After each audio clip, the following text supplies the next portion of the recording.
నేను ఒక మాట అంట, బైబిల్ నుండి ఖురాన్ను కాపీ కొట్టిర్రు అని అంటే మీరు ఏమంటారు చెప్పండి? సరే, ఇప్పుడు బైబిల్ నుండి ఖురాను కాపీ కొట్టారా లేదా అన్న విషయం తెలియాలంటే ముందు బైబిల్పై అవగాహన ఉండాలి, ఖురాన్పై కూడా అవగాహన ఉండాలి. రైట్, నేను కొన్ని విషయాలు చెప్తా, అవి అవునా కాదా మీరు చెప్పండి. బైబిల్లో లోతు ఉంటే ఇక్కడ లూతు అని ఉంటుంది. అవును. అక్కడ ఆదాము అని ఉంటే ఇక్కడ ఆదాము అని ఉంటుంది. అవును. అక్కడ యేసు అని ఉంటే ఇక్కడనేమో ఈసు అని ఉంటుంది. ఏమంటారు దీన్ని? కాపీ కొట్టారంటున్నారు.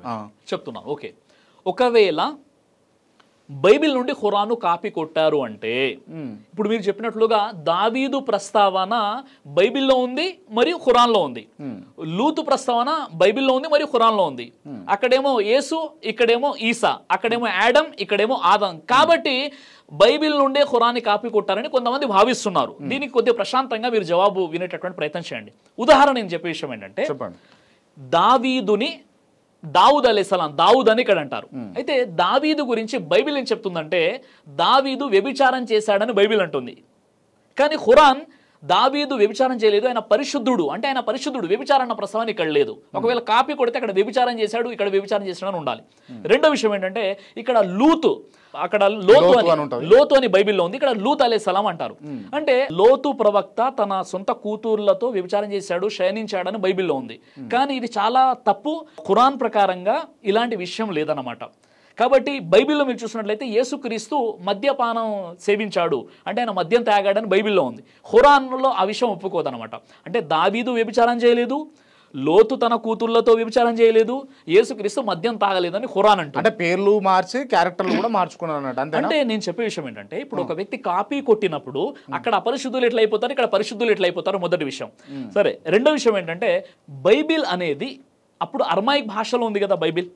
బైబిల్ అర్మాయిక్ భాషలో ఉంది. సరే, ఖురాన్ కంటే ముందే బైబిల్ ఉంది, అవును కదండి. ఖురాన్ కంటే ముందే బైబిల్ అనేటటువంటి పుస్తకము ఉంది.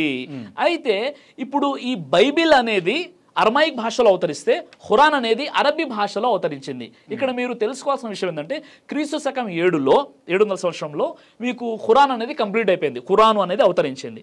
కానీ ఖురాను అవతరించిన 200 సంవత్సరాల తర్వాత అంటే క్రీస్తు శకం 9లో బైబిల్లోని ఓల్డ్ టెస్టిమెంట్ ని ట్రాన్స్లేట్ చేయడం జరిగింది అరబీ భాషలో.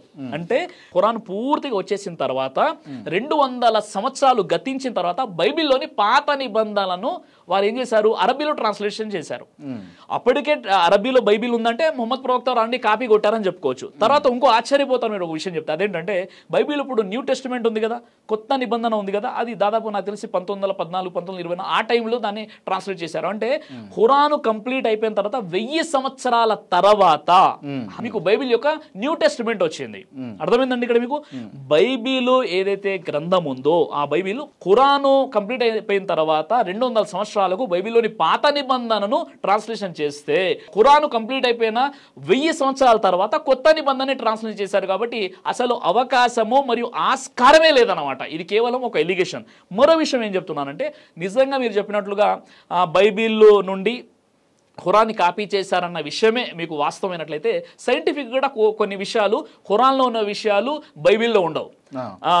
అంటే బైబిల్లో ఉన్నటువంటి విషయాలు ఏవైతే కొన్ని పరస్పర విరుద్ధమైనటువంటి విషయాలు ఉన్నాయో అలాంటి విషయాలు మీకు ఖురాన్లో కనపడవు. ఉదాహరణకి బైబిల్లో ఉన్నటువంటి విషయం ఏంటంటే ఆదికాండంలో ముందుగా మీకు భూమి మరియు చంద్రుడు సృష్టించబడ్డాడు, తర్వాత సూర్యుడేనో ఉంది. కానీ ఖురాన్ దానికి ఒప్పుకోదు.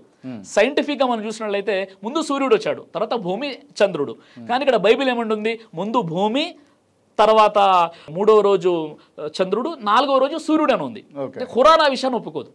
అలా చాలా విషయాలు ఉన్నాయన్నమాట. చాలా విషయాలు మీకు కనిపిస్తుంటాయి బైబిల్ నుండి ఖురాను కాపీ చేయలేదు. బైబిల్ ఖురాను ఒకటి కాదు, కాపీ చేయలేదు అని అంటారు. ఈ క్వశ్చన్ ఎందుకు వచ్చింది అంటే వాళ్ళలో ఉన్నటువంటి ఒక అపోహ ఏంటంటే, ప్రవక్త వారికి ఎప్పుడైతే గాబ్రియేలు దూత వహీ అంటే దివ్యవాణి తీసుకొని వచ్చారో ఆయన ఏం చేశారు, అప్పటికే ఆయన ఏంటంటే వరఖా బిన్ నౌఫీల్ అనేటువంటి ఒక క్రైస్తవ పండితుడి దగ్గరికి వెళ్ళారు. ఎవరు తీసుకెళ్లారంటే ప్రవక్త వారి సతీమణి ఖతీజా రదియల్లాహు అన్హా వారికి బాబాయి కొడుకు వరసకు అన్న అవుతారు. అప్పటికే ఆయన క్రైస్తవ మత పండితుడు అనమాట. ఆ క్రైస్తవ మత పండితుడు కాబట్టి కాబట్టి ఆయన దగ్గర తీసుకెళ్లారు. గాబ్రియల్ వచ్చినప్పుడు ప్రవక్త వారు భయపడ్డారు, ఆయనకి తెలియదు ఈ విషయం ఏంటో. ఆయన కంపించిపోయినప్పుడు వెళ్ళినప్పుడు ఆయన ఏం చెప్పారంటే, ఓ ప్రవక్త, ఓ ముహమ్మదు, నువ్వు ప్రవక్తగా ఎన్నుకోబడ్డావు, నువ్వు భయపడకు. ఏ గాబ్రియేలు దూతానైతే, ఏ జిబ్రియల్ అయితే గతంలో మోషేకు వచ్చిందో, తర్వాత యేసుక్రీస్తు దగ్గరికి వచ్చిందో, అదే గాబ్రియేలు దూత నీ వద్దకు వచ్చింది, నిన్ను ప్రవక్తగా ఎన్నుకుంది, కాబట్టి నువ్వు భయపడకు అని ధైర్యం చెప్పారు. కాబట్టి ఆయన దగ్గరికి వెళ్ళి నేర్చుకున్నారని ఒక అపోహ ఉంది. కానీ ప్రవక్త వారి జీవితంలో కేవలం 2 సార్లు ఆయన వర్ఖా బిన్ నౌఫిల్ ని కలిశారు. ప్రవక్త పదవి ఎన్నుకోక పూర్వం, అంటే ఆయన ఇంకా ప్రవక్తగా ఎన్నుకోబడలేదు, అప్పుడు ఆయన తవాఫ్ చేస్తున్నప్పుడు ఒకసారి చూశారు ఆయన.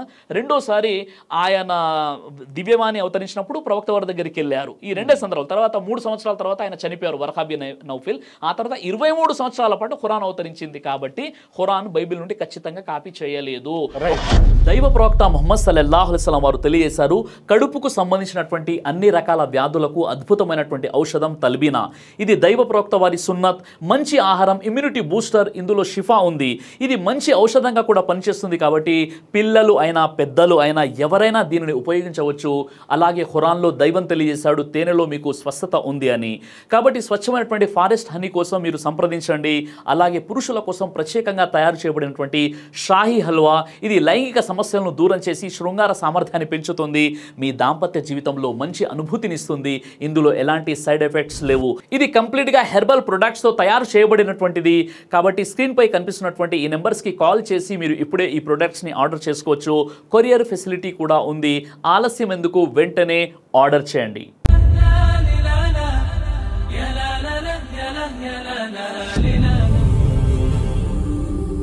బ్రదర్ సిరాజ్ అని యూట్యూబ్ ఛానల్ని మీరు సబ్స్క్రైబ్ చేసినట్లయితే ఇన్షాల్లా దేవచిత్తం అయితే మీకు వీడియోస్ వస్తుంటాయి. అదేవిధంగా బ్రదర్ సిరాజ్ అనేటటువంటి ఫేస్బుక్ని కూడా లైక్ చేయడం వల్ల మీకు వీడియోస్ వస్తుంటాయి.